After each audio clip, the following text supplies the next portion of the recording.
Welcome, Paul. Good to see you again. Thank you for joining me here. This is Mehdi Hasan from Zeteo. I've got Paul Krugman with me, who is another Substacker and, of course, just happens to be a Nobel laureate economist as well. Paul is with me for the next half hour.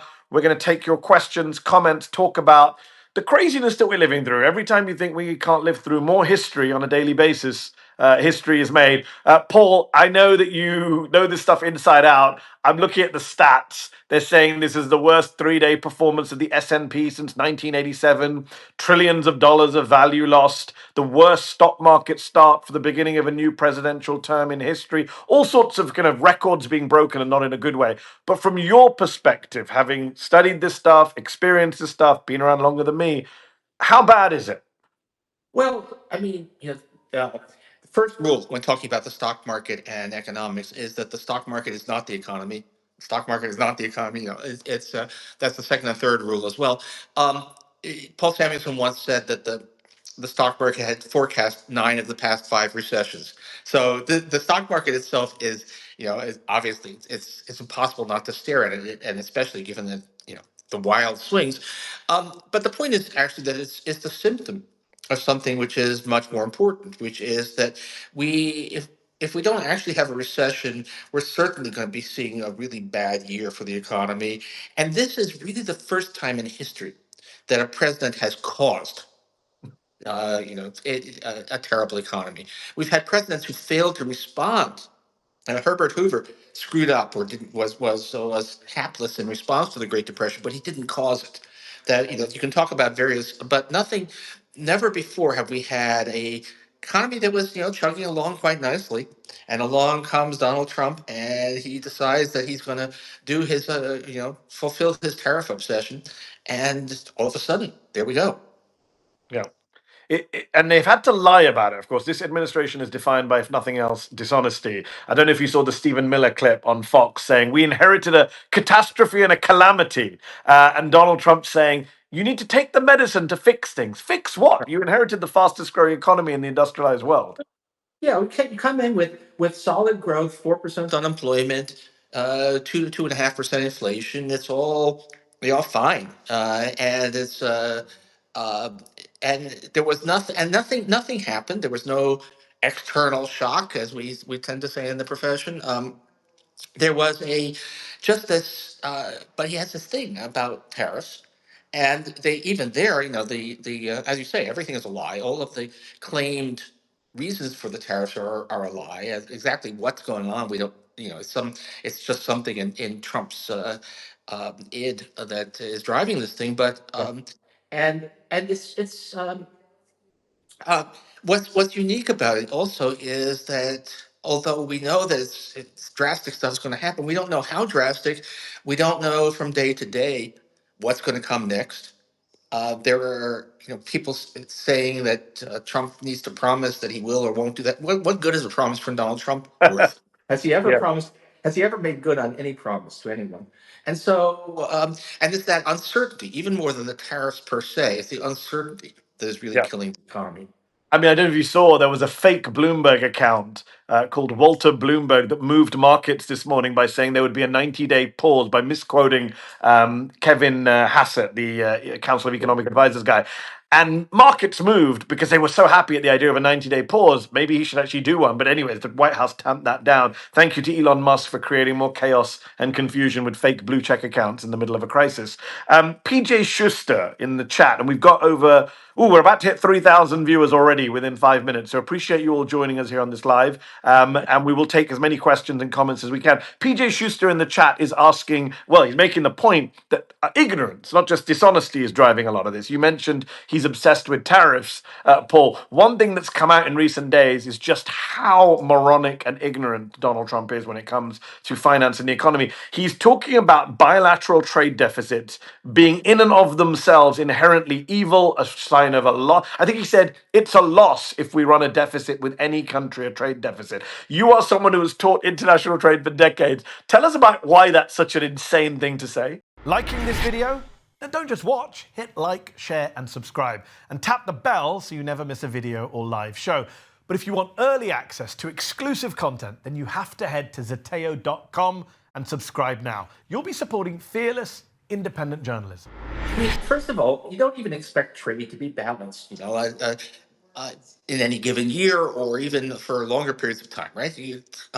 We have international movements of, we have international flows of money. We have investment. If foreigners are investing in your country, then by the arithmetic, you have to be running a trade deficit. It's the other side of that. And I know arithmetic has a well-known liberal bias, but there we are. And then country by country. I mean, if we take look, he's going on and on about Canada, and Canada, he always exaggerates their surplus by a factor of three. But all of that bilateral deficit with Canada is oil and hydropower generated electricity. So yeah, there's this country next to us that has tar sands and that has lots of hydropower. So yeah, of course we're going to buy more stuff from them because that's right there, and that's stuff that can't. There's absolutely no reason. Well, think about it. I have a bilateral trade deficit with the grocery store around the corner. They sell me stuff, and I don't sell them anything. But I have a bilateral surplus with my students at CUNY because they pay tuition which flows through to me, and I don't buy anything from them. So the idea that countries, why should countries, country by country, why should trade be What? balanced? So it's crazy. And it's a good that you mentioned the point balance, because he's not even saying he wants to run a surplus. He's saying neither a deficit nor a surplus, just a balance with every one of the 190 odd countries in the world, from Laos to. He's put massive tariffs on Lesotho in Africa, which is Yeah. interesting because in his address to Congress he claimed to never heard of Lesotho. That was his big gag Yeah. in the speech, but he's tariffed them. Yeah, I mean, they put down a formula, and this whole thing. Look, this is, as far as we can tell, they finally settled on the tariffs 3 hours before his speech, and they did it with this boneheaded formula. So it was mechanical. It wasn't even. He claimed we've gone through and looked at their policies, but we know they didn't do a bit of that. They just took this formula, and it produces crazy results, but nobody checked. I mean, they should have at least censored it to take out the McDonald Islands, which have nothing there but penguins. But somehow or other, we're putting a tariff on the penguins. Um, and there's a real question, even where this came from. We're not. There's some back and forth about. But one of the stories is it turns out that um, ChatGPT and a couple of other AIs will, in fact, recommend the Trump policy. Now, exactly why that's happening, we don't know. But it's been a joke that this is Skynet from the Terminator movies has discovered that it doesn't need to drop bombs on us. All it has to do is give us bad tariff advice. Indeed. And Ginger is asking in the chat, Paul, how bad can it get? Oh, me. It all depends on how far it goes. But look, Uh, we have the global economy that we have now. And the U.S. is part of that. Like it or not, we are. We've built our economy as we have it now around very intense relationships, especially with Canada and Mexico, but also with a lot of the rest of the world. And you're basically think of it. We're effectively mining our harbors and blocking the runways at our airports. We're shutting ourselves off from international commerce. And if if you gave us 15 years, we could rebuild the economy to not have all this international trade, although it would be poorer because we benefit from the trade. But to say, okay, we're slapping on these massive tariffs now, Yeah. or I guess next week or something. But anyway, uh, that is so that's a hugely depressing force. And among other things, the uncertainty means that business is paralyzed. Yeah. Who's are you going to? Should you invest in should you put the new equipment in your components factory in Mexico? Well, not if there's going to be 25% tariffs. Should you try to build up productive capacity in the United States? Well, not if the tariffs might come off. So everybody just sits on their hands. That's why a recession has become more likely than not. And it's insane. It's Yeah. the most. I mean, if we would be better off if Trump would just definitively settle on disastrous tariffs, because disastrous tariffs that might or might not happen is even worse. That's a very good point. You can't make any kind of plans, as this morning's movement showed. Somebody mentions in the chat, China's now going to get 104% tariff. He's going to put another 50% on. What does the Chinese government do in response? Well, I mean, they will certainly, they've already imposed tariffs of their own, but we do, in fact, have a bilateral deficit with China. They sell a lot more to us than we do to them. So the thing that you worry about now is what about, I think they've already done some of it. We depend on, on China for a lot of important stuff. We depend on them for rare earths. They are crucial to semiconductors. We depend on them for a lot of components. Over time, they will, we can wean ourselves of that dependence, and we need to do that. That's actually what part of what the Biden administration was trying to do. The CHIPS Act and all of that was about building domestic capacity. But Trump says the CHIPS Act was a disaster, and meanwhile he's just creating a rupture. I mean, break the link, the linkages between the U.S. and China, and that's really harmful on both sides. And the Chinese will make sure that they will retaliate. I mean, I'm actually. I mean, that was I kind of accepted that we were going to have a really bad rupture with China, and that's going to be costly. And China is not China. The Chinese are not good guys. They are, of all the countries that Trump is targeting, China actually has done some bad stuff, although not on the scale Trump thinks. But I'm thinking about the Europeans and the Canadians. But the other countries. This is a problem we have as Americans. We don't really think that other countries are real.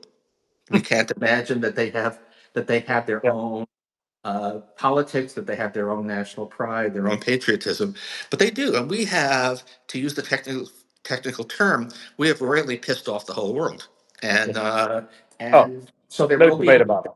huge blowback.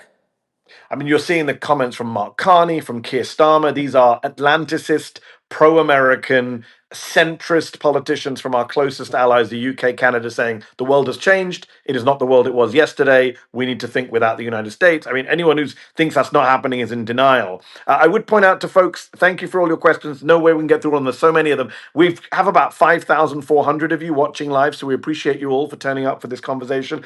Important timing for this conversation. Someone asked in the chat, I didn't catch the name. Paul, could this madness work? Well, quite no. I mean, because what is the madness supposed to achieve? Yes. I mean, What's the metric? Yeah. what's amazing about how many of the things that Trump is demanding that countries stop doing is that they aren't actually doing them. So he wants Canada to stop smuggling vast quantities of fentanyl. Well, they aren't. There No. was it's like 40 pounds were Yeah. captured. It's not happening. So you can't demand a concession that a country stop doing something that is only exists in your imagination. And the bilateral trade stuff, yeah, I could do all of that, but and it's just conceivable. If you put tariffs high enough, yeah, you will shut down world trade. And if there's no trade, then you can't have a trade deficit. But the cost is enormous. So the idea that this is going to work out beneficially to the United States is madness. Yeah, so they've, as you pointed out earlier, mined the harbors. The Trump administration is basically North Korea, the United States, like out of choice. We've just cut ourselves off from the world in this bizarre way. We've sanctioned ourselves, and that is dumb, right? To do the kind of general across the board tariff, call it reciprocal. But there is, as you know, Paul, in economics, especially on the left, a case for certain tariffs, targeted tariffs, protection of domestic industry. That's always been the case. Somebody asked in the chat, what about Sean Fain, the UAW chief, the auto workers union boss, who is supporting the auto tariffs? Is he wrong to do so? I think he is. I mean, I understand he's in a difficult. I mean, there's a little bit of politics of the union as well, and workers do feel that they've lost jobs to foreign, to imports. But realistically, the U.S. auto industry will actually shrink as a result of all of this stuff. We sell a fair bit of automotive stuff to Mexico and Canada in the first place. So this tit for tat retaliation that's almost certainly coming will damage it. And also, there's the supply side of the industry. There is no such thing as an a U.S. car. American, yes, because Mexico and Canada are also part of North America. But there's no such thing as a U.S. car. There are only North American cars. Everything is produced out of many components, and you're ripping up this whole supply chain production network, which is going to actually cost jobs. And maybe, maybe, um, 5, 10 years down the pike, we might end up with more auto jobs, although probably lower wages at least adjusted for inflation. But I think I understand. Sean Fain, he probably is. He's trying to walk a tightrope here, and I think it's problematic. And the by the way, the UAW represents Canadian auto workers as well, and the Canadian branch is extremely upset with him because they see themselves very much on the line here. So I don't think I don't know whether his political calculations were right, but in terms of the actual welfare of the workers he represents, he is making a mistake. So I just want to quickly remind everyone, we've got over 6,000 of you watching right now. Make sure you're signed up to Paul Krugman Substack. Make sure you're signed up and supporting Zeteo. Support independent journalism, especially at a time like this. Paul, we talked about the kind of idiocy of Donald Trump when it comes to tariffs. Okay, Donald Trump went to Wharton. His dad probably got him in. We know he's not the sharpest tool in the box. But he's hired as Treasury Secretary a guy who has more experience of Wall Street than most people we know, right? And most, if you drew up a hundred people in America have the experience of what he'd be in there, Scott Bessent, and yet he, as well, is saying nonsensical things. He went on Meet the Press, Paul, and he said that basically, if we get rid of federal workers and trim the fat in federal government, they can then be relocated to the manufacturing sector. That's insane. Why is someone like Bessent saying that? Well, I mean, he's this is the Trump administration, so you honor the teachings of Chairman Donald. Yes. It's got a very strong cultural revolution feel. We'll take all the professors and send them out to be farmers. But it's also look, yeah, this is loyalty is expected. Look, even a sane administration. Um, Government top officials don't explicitly criticize the president's policies. They might quit, but they shade it. But this is real authoritarian regime pledging loyalty. The more absurd, the more you're required to defend it. And look, it's also true that I mean, Bessent clearly knows better than what he's saying. It's Yeah. pretty, but it's also true that. Um, Wall Street. What makes you think that Wall Street guys are good economists? Right? No, It's a fair point. different. You wouldn't want me trading in the markets. You wouldn't want a typical. You wouldn't want a fund manager necessarily making economic judgments. It's a different discipline, and to the extent that Trump has economic advisors, they're all selected for loyalty rather than talent. No, that's a very good point. I was also going to ask about this idea that roles have reversed, right? There seems to be this case where Republicans say, well, we're the ones now sticking up for the workers and manufacturing, and who cares about the stock market? And then you've got Democrats and liberals saying, oh, no, look, the S&P 500 is down. And people are talking about, is there some role reversal? One statistics that's doing the rounds, which is one you know, I'm sure, is that the 1% in this country own 50% of the stocks, and the bottom 50% own 1%. So there is this Republican argument, kind of cosplaying as old school leftists, saying we'll ignore the stock market. Most Americans don't have any stake in it. Well, I don't. I'm not a big. I mean, if it was just the stock market, I might be inclined to say it. If we were actually doing something that helped workers and Yeah, the stock market was down, fine. yeah, That's that's not the issue. But the stock market is instead. It's just serving as a kind of visible signal of the that people who have actual money on the line think that this is crazy. That's what it's the reason to look at it. But and the a couple of things there. One is none of this is pro worker. I mean, the tariffs are going to raise the cost of living, and they actually hit lower lower income people spend a higher share of their income just in general, but they spend a higher share of it particularly on goods, on imported goods than higher income people. So this is especially it's a very regressive tax that Trump is putting on, and the it's also the idea that good jobs don't have to be in manufacturing. In fact, many manufacturing jobs are not good, especially since the unions have been largely crushed. So, if you really cared about workers, you'd be trying to make workers better off across the board. You'd be talking about raising our absurdly low minimum wage. You'd talk about strengthening workers' bargaining power. All of that, Trump is trying to crush. He's yes. trying to destroy all the And legal protections for labor organizing. So to say that, and he has tariffs and that makes him a pro-worker president, that's insane.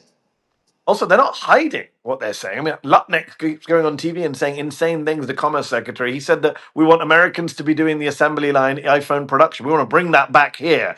To Yeah. what Americans should stand in an assembly line to build iPhones, which will then cost around $30,000 to buy, according to Forbes magazine. If we made it all in the US, the whole thing is just insane. But as you say, it is Chairman Trump. Even if they know better, they're not going to say otherwise. Yeah, I mean, they'd be waving his little red book if Donald Trump was capable of writing. I mean, it was no, it the whole thing, and uh, one of the things it's a little offbeat here, but there are some smart people who are protectionists. I think they're wrong.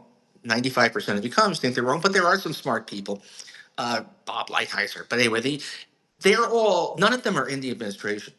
Because being a smart person with a reputation out there in the world for being smart and knowing something, even is poison for the Trump because they want the loyalty. If you have any kind of independent standing, any kind of independent thinking, then you might actually at some point say, "I'm sorry, the president is wrong about this," and that's not to be allowed. Paul, you said most smart people are not protectionists. But when Yeah. you say free trader, if that's the other side of the coin, that is what has turned a lot of people off Democrats, especially in quote unquote some of these left behind communities in swing states, in the Michigans, in the Pennsylvanias. You know, what is often called the wreckage of NAFTA and free trade. It is true, is it not? Or do you disagree that a lot of these communities were left behind in some shape or form by the offshoring of jobs and the failure to rebuild something better in its place? Well, they were left behind, although actually the offshoring is only one of multiple factors. And Agreed. automation, if you ask what happened to West Virginia, um, it's not mostly globalization. It's not environmental policy. It's mostly automation. It's the fact that we started it's coal miners. We got rid of coal miners and started blowing up mountains instead. So, um, but yeah, there is something there, and there's been a lot of change in thinking. And what you should be doing for these left behind regions is you should be subsidizing new forms of employment, manufacturing, but also anything else. You should have an industrial policy that specifically targets the regions that are left behind, that also serves national security, that tries to rebuild good jobs. You know who had a program like that? Joe Yeah. Biden. Yeah, That's exactly Catherine Mate in Bidenomics. the chat just made that point, Paul, that Biden had this industrial policy and had it record industrial manufacturing levels of going up. Yeah, yeah. I mean, and that's everything that people say that we should be doing. I mean, I would have liked, well, Biden would have liked. The original Build Back Better program was a much bigger scale version of this, but it was all directionally right as opposed to trying to bring assembly lines and garment manufacturing back to the United States. These are not things that these are not. These would not be good jobs even if we could get them. And I'm sorry. Well, if you actually do the math, you discover that even if you completely shut down trade, even if you completely eliminated the trade deficit, manufacturing would go from like 10% of employment, total employment, to like 12.5%. If you say, how can we get back to the days when we were a 30% manufacturing nation? The answer is, well, we can't. Yeah. Yeah, And that's that's not a bad thing, world has right? changed. We're a wealthier economy. Services take up more of our time and resources. Yeah, and we're so good at manufacturing. We're so efficient that we don't need many manufacturing workers. The same reason we don't have many farmers. That we've moved to the service sector. So this whole thing is sort of toxic nostalgia. The idea that we could somehow turn back the clock and make it 1955 again, and wouldn't want to. Toxic nostalgia is a good phrase, given they say "Make America Great Again." You always want to ask them, "Well, which year is it that you're saying it's great? Give us that date, Yeah. economically or culturally." A lot of people in the chat are asking before we wrap up, "Well, why is he doing this? Why is he tanking the economy? Why is he wrecking his own poll ratings?" Philo says it's a shakedown, and many other people are pointing out what Chris Murphy, senator from Connecticut, has pointed out, that a lot of this is politics, not just economics. It's about using tariffs to bring domestic businesses and corporations and foreign countries to heel. Well, I mean, I would. There's some of that. We do know that during the tariffs, there were during the first Trump administration, there were exemptions granted to tariffs, and if you look at who got the exemptions, Yep. it tended to be very much related to political connections. So there is a shakedown element, but I think we don't want to overthink this. To an important degree, we have, Donald Trump 40 years ago thought that he was smarter than everybody else and tariffs were the answer. And he never admits that he was wrong. And No. now he's going to prove that he was right all along, no matter how deep a depression he generates along the way. Yeah, I don't know if you saw that story in the Times from a few years ago that apparently in 1988, was it, or 87, he lost out in an auction for a piano from Casablanca to a Japanese financial firm, and that's when he first came out calling for tariffs against Japan, I which didn't, which I hadn't which seen that one. which is both absurd but totally believable, knowing what we know about Donald Trump. The extent to which pettiness and ego runs the world, especially, since we now got this kind of uh, leader principal unitary executive, and we have a petty resentful man in there at that position. So yeah, it's crazy. Um, Before we wrap up, let's broaden out and let's try and be positive as we head for maybe a recession. I remember last time you and I spoke, I asked you for your prospects on a recession. We now have JP Morgan and all the rest of them upping their prospects for a recession. Goldman Sachs, 60%, 45%. As we head towards maybe a recession, we had what, several 100,000 people took to the streets across the United States over the 5 million. weekend. About Sorry? 5 million. Oh, really? Is It's it in the about millions? I 5 hadn't seen the latest million. numbers. Apologies. Well, Yeah. in the millions then. Let me rephrase. In the millions, people took to streets across the United States of America. What did you make of that, especially compared to some of the... A lot of people are saying, where are the protesters? Where are the protesters? Well, people took to the streets this weekend, and the message was very clear about Trump, Musk, and the government. Yeah, there's been a clear shift in the vibe now. Um, the democratic impulse in America, small d democratic impulse, is not dead. People care. They care a lot, and they were kind of stunned for a little while. But now you can just see, and this is really mass. This is not some, it's only left. This is middle-aged. Regular people out there demonstrating who are outraged, and that's a good sign. I mean, this is the great danger when you have a would-be dictator, which Trump is that everybody just rolls over, believing that his triumph is inevitable. Yeah. And guess what? We're not rolling over, and that's a very big deal. It is a very big deal. I'm going to ask one last question. Somebody made I didn't see the name. Someone in the chat just said, Paul, do you think there'll be near-term interest in doing economics right now, economics degrees, given everyone's talking about tariffs and the Trump destroying the economy? Well, I mean, God knows. I mean, if you think about people who have, in some sense, benefited from Trump's craziness, I would say that the two people I would think of most of all are myself, because I'm suddenly getting a lot more subscribers to my Substack, because people want to be enlightened, and Mark Carney, who is very likely to win big in the Canadian elections, and when the Liberal Party was given up for dead Yes. before Trump came along. So, yeah, I mean, although I would say that most of this stuff, you don't need a PhD. You need to actually pay attention. You need to learn some, but just thinking about economics, which doesn't necessarily require formal credentials, is the way to go. And academia being what it is, you have to write five very abstract papers and get them published in journals to get tenure before you can start talking about current events. So actually, an Well, economics PhD is probably out the way.